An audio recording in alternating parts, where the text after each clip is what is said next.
রাজনীতি কখনো সরল রেখায় চলে না।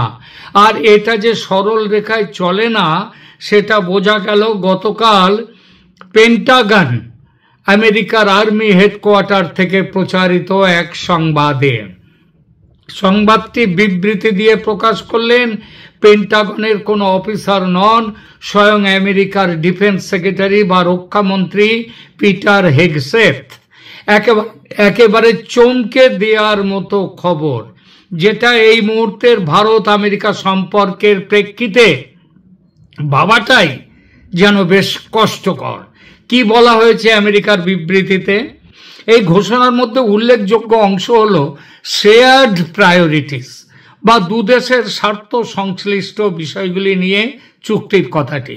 বিশ্বস্ত সূত্র থেকে জানতে পারছি এই ব্যাপারে বাংলাদেশ প্রসঙ্গ উঠেছিল আলোচনায়।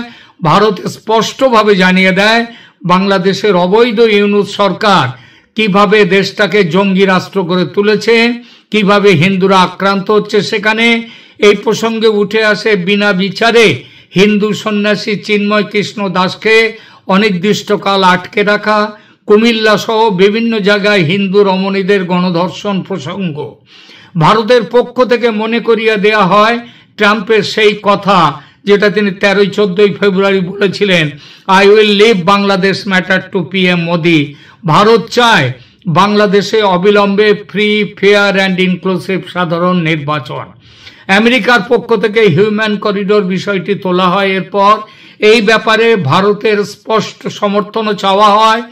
ভারত স্পষ্টভাবে জানিয়ে দেয় এটা সে দেশের অভ্যন্তরীণ বিষয়, তবে সিদ্ধান্ত নেওয়ার ক্ষমতা একমাত্র আছে বাংলাদেশের নির্বাচিত বৈধ সরকারের, ইউনূসের অনির্বাচিত অবৈধ সরকারের নয়, এবং আমেরিকাও সেটা মেনে নেয়। আমেরিকার পক্ষ থেকে বলা হয় দ্রুত, ফ্রি, ফেয়ার এবং অন্তর্ভুক্তিমূলক মানে ইনক্লুসিভ ইলেকশন এর জন্য তারাও সচেষ্ট হবে। শুধু এই নয়, পিটার হেগসেথ আরও বলেছেন দক্ষিণ এশিয়ার জিও পলিটিক্স নির্ধারণে দক্ষিণ এশিয়ার ব্যাপারে ভারত আমেরিকা একযোগে কাজ করবে।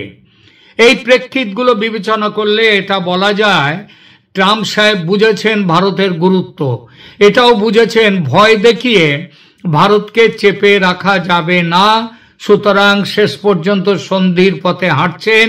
এটা এক অর্থে কিন্তু মহান শক্তিধর দেশ হলেও আমেরিকার পরাজয়, এবং অনেক কম শক্তির দেশ হলেও ভারতের নরেন্দ্র মোদীর রাজনীতির জয়। আর এই সন্ধির পথ ধরে বাংলাদেশের মুক্তির আলো ক্রমশ স্পষ্টতর হয়ে উঠছে। আশা করাই যেতে পারে বাংলাদেশে এই বছরেই নির্বাচন হবে এবং আওয়ামী লীগ অংশ নেবে সেই নির্বাচনে।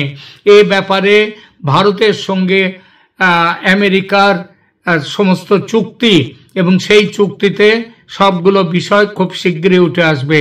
ভারতের প্রতিরক্ষা মন্ত্রী রাজনাথ সিং কয়েকদিনের মধ্যেই তিনি আমেরিকা যাচ্ছেন, আমেরিকায় এই চুক্তি স্বাক্ষর করবার জন্য। সুতরাং স্পষ্টভাবে বলা যায় আজ আমেরিকার যে রাজনীতি নিয়ে বাংলাদেশে চলছে সেই রাজনীতির পরিবর্তন আমেরিকাকে করতে হচ্ছে, এবং ভারত বাংলাদেশের ব্যাপারে তার যা বক্তব্য সেই বক্তব্য ক্রমশ প্রতিষ্ঠিত হচ্ছে।